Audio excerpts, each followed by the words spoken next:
Plataforma de información musical y radio online. Rutas Alternas. Escucha. La artista británica Laura Misch está presentando un nuevo disco larga duración, Sample the Sky. Es el disco que marca su debut en la industria musical discográfica, un trabajo cobijado por el sello One Little Independent Records. Y para platicarnos más detalles de su disco debut, de este trabajo que recién ha salido al mercado, tenemos el enorme gusto de conectar en esta videollamada con Laura Misch. Hola, Laura. Hola.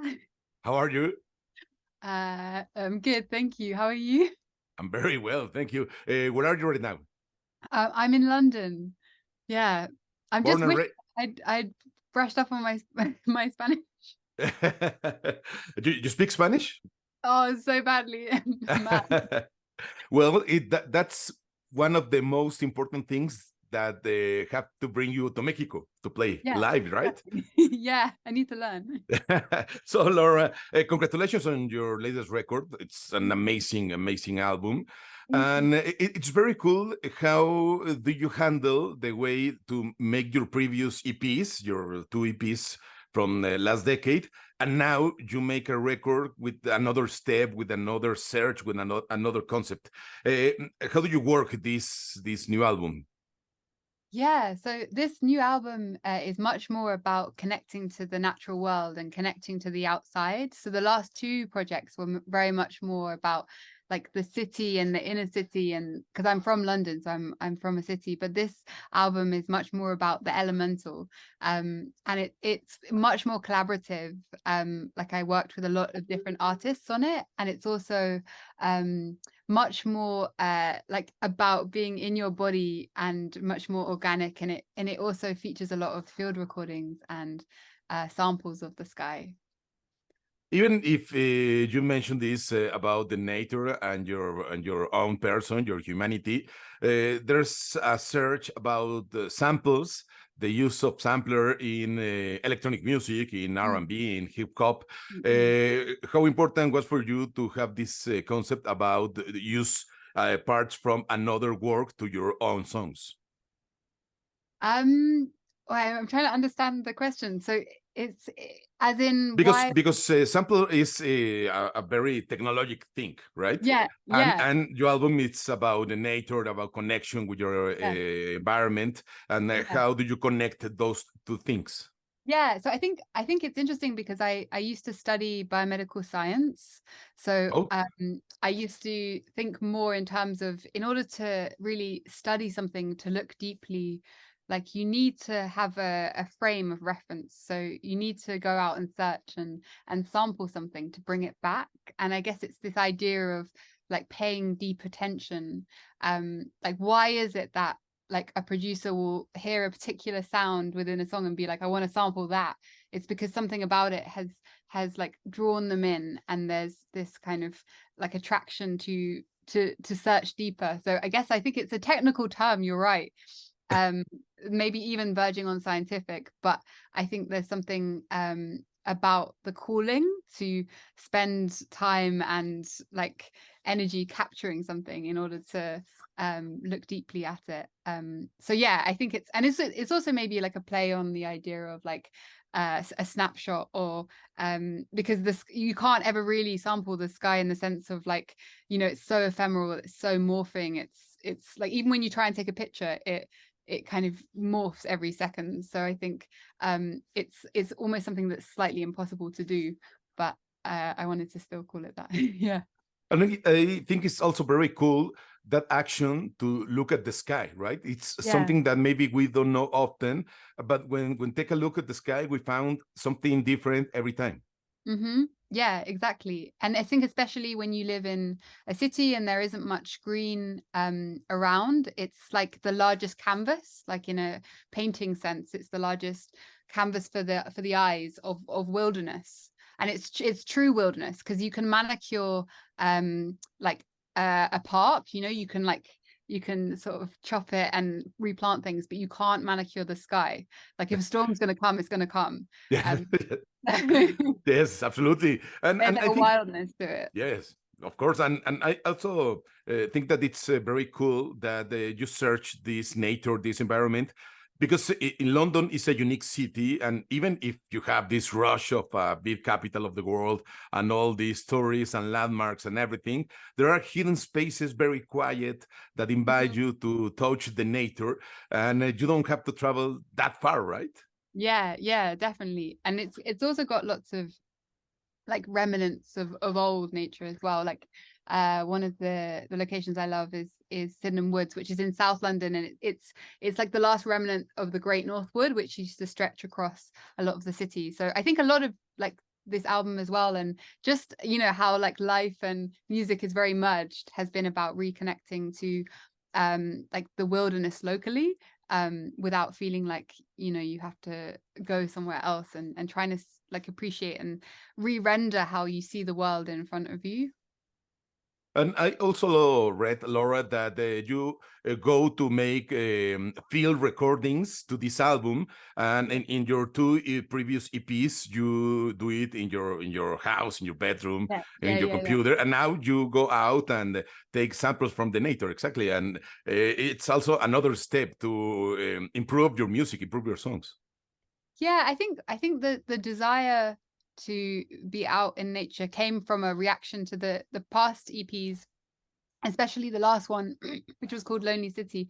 It almost felt like I was making a computer game, because I was so tied to my laptop, and there's a lot of, it's a very electronic record. It's a lot more industrial. There's a lot more like automation and things going on in the music. And I think after a while I realized that like, four walls is like not an inspiring place for me to be at that time. I was like, I want to be out in the elements and like feeling in a sensory way like what it's like to be outside, and also like introducing back in like movement into the composition process. So like going on a walk to come up with a melody rather than sitting there and it being too cerebral.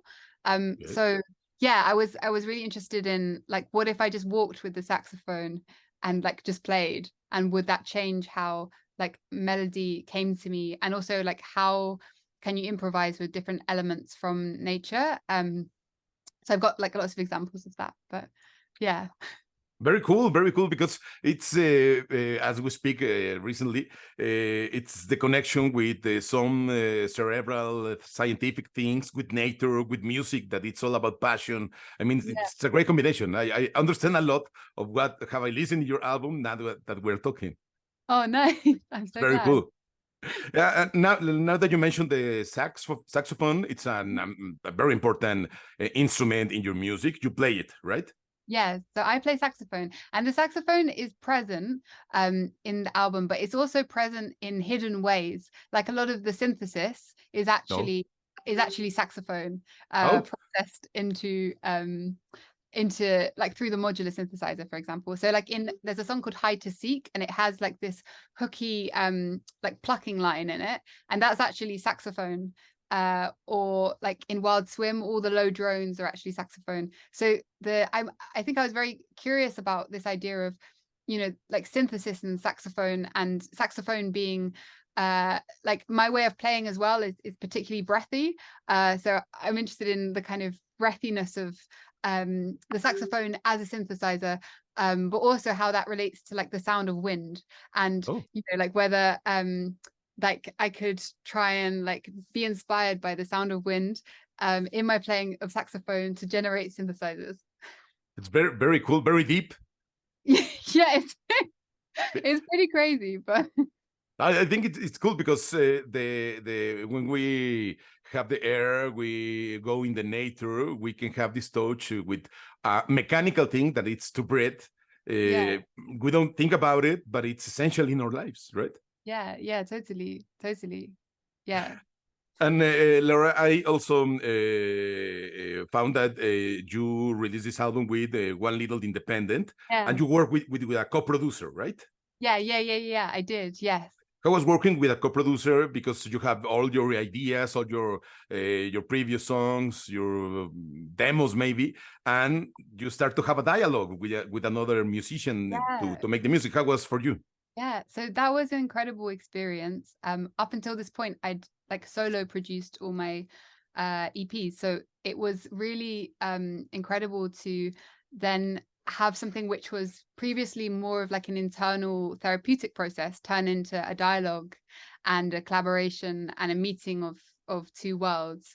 And also so the producer that I worked with is called William Arcane, and he comes more from like he's done a lot of like more film work or and more sound design, so he's incredibly good at synthesis. And it was incredible because I could conjure up ideas. Like I want this sound to sound like the wind blowing through trees, and then it comes to a clearing, and there's suddenly a gust, and we'd be able to like use various different synthesizers. He also has a big analog synthesizer collection, so we'd be able to use the synthesizers to create like this soundscape. And also like all the sounds on the record are recorded from scratch, so even apart from a few kicks, I think in there, like everything is all the wood block and all the percussion is recorded from scratch. So, and previously I'd worked a lot more with samples, and so that also changed like my relationship to